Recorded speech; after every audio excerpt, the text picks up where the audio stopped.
Welcome to another edition of the Red Zone podcast. I'm your host, Emmanuel Point du jour, and today we continue with CFL Tiers after week 2.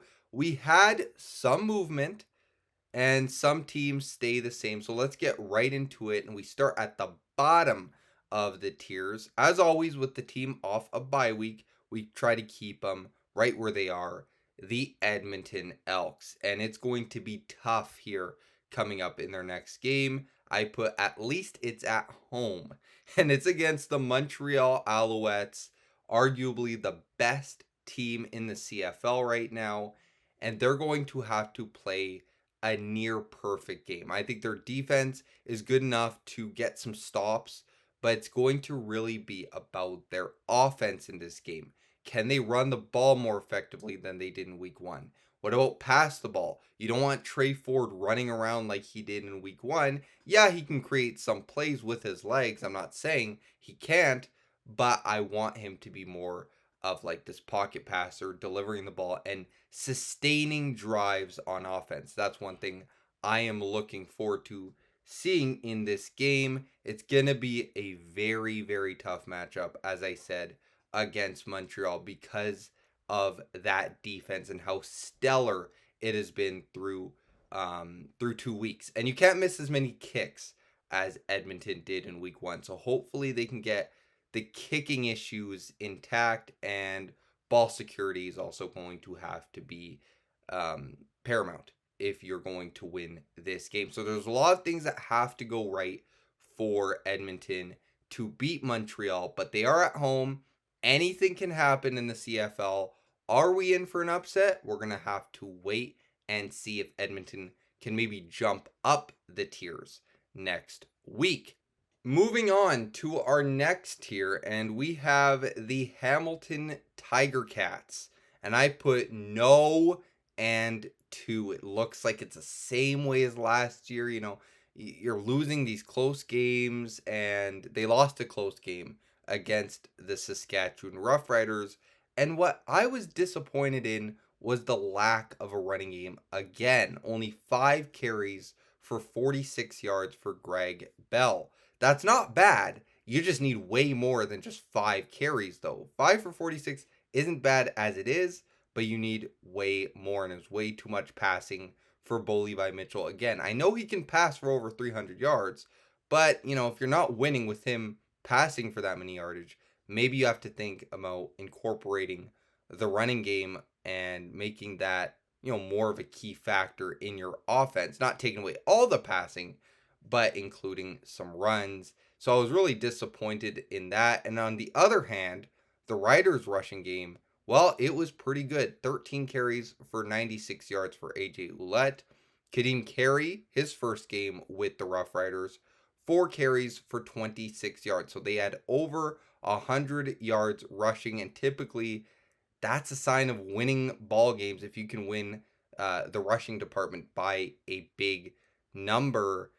And it may have not even been this close, like only a 5-point loss, but it could have been more like a 15-point loss if Saskatchewan didn't miss, 3 field goals in this game and an extra point as well.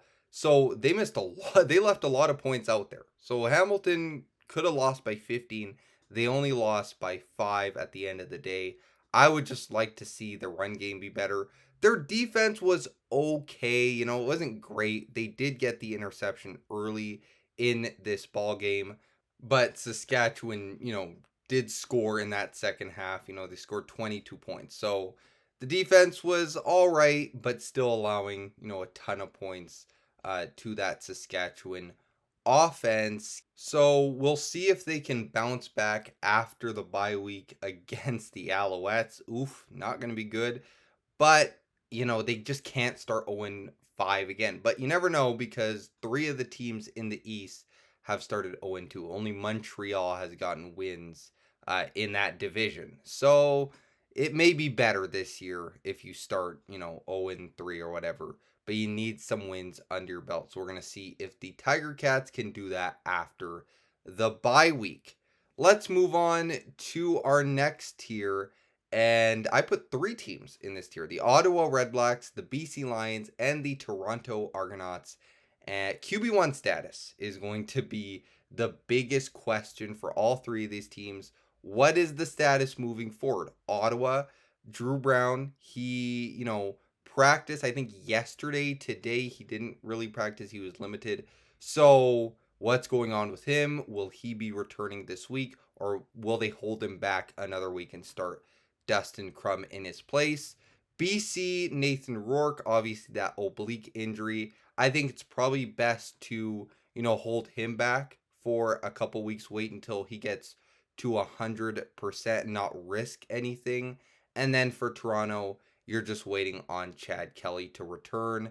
Unlikely to be this weekend, maybe next weekend, but they need him back. I mean, Nick Arbuckle was not too good in the first 2 weeks. So all three of these teams just hoping that their starting quarterback can return sooner rather than later.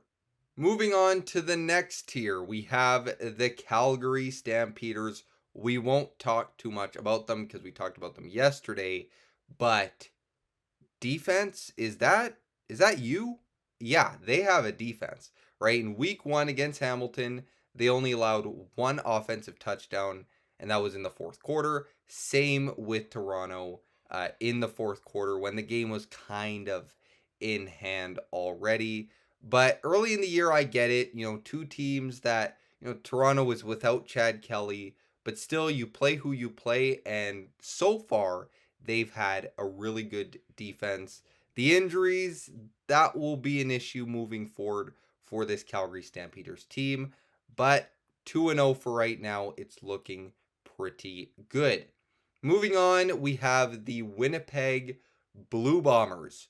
No Zach, no Brady, no problem. No, we're going to do it with Chris Strevler. We're going to do it with Peterson, the running back there. We're going to get 130 yards rushing. We're going to get, 3 touchdown passes by Chris Strevler. Like, they just figure out a way to just be awesome, especially offensively, that running game. And they play BC again, so maybe expect them to go to the run, 20 plus times yet again. Though I think that BC will have an adjustment to all that running that they did last week.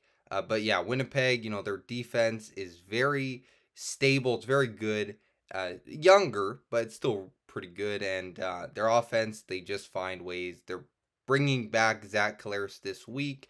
Brady Oliveira, he's going to be out for a couple weeks, but I don't think that should be much of an issue if you can get the running game that you're getting from Peterson. So we'll see what happens with Winnipeg in their rematch at BC Place against the Lions. Moving right along, we have the Saskatchewan Roughriders, kind of a downgrade this week, to not the top of the tiers. They were tied with Montreal last week, but this is not really a demotion. It's just saying how good Montreal has been, and I really wanted to put Montreal in a tier of their own. But Saskatchewan, I put despite 10 points by their kicker, Brett Lowther, who really struggled. I think missed 3 field goals, an extra point. So this is what I was talking about when I was talking about Hamilton. It was like 10 points were left off the board. Despite that, they still got the win. Their offense was pretty good. Keyshawn Johnson was the receiver going off. In week 1, it was Sam Emelis. So they got a lot of receivers that can, have breakout games. And their defense, Roland Milligan had a pick. He's back to his old ways, his MOP like ways.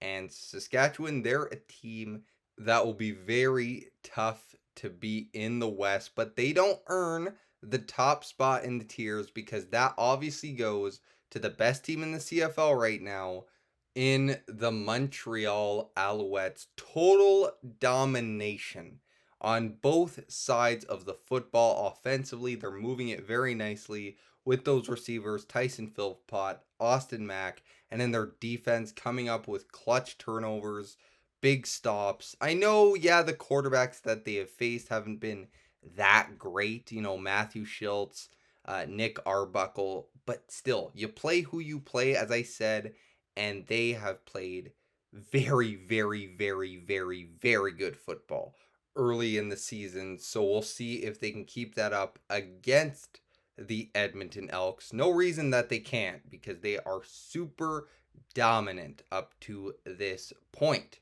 But that will do it for this episode of the Red Zone podcast, CFL Tiers edition.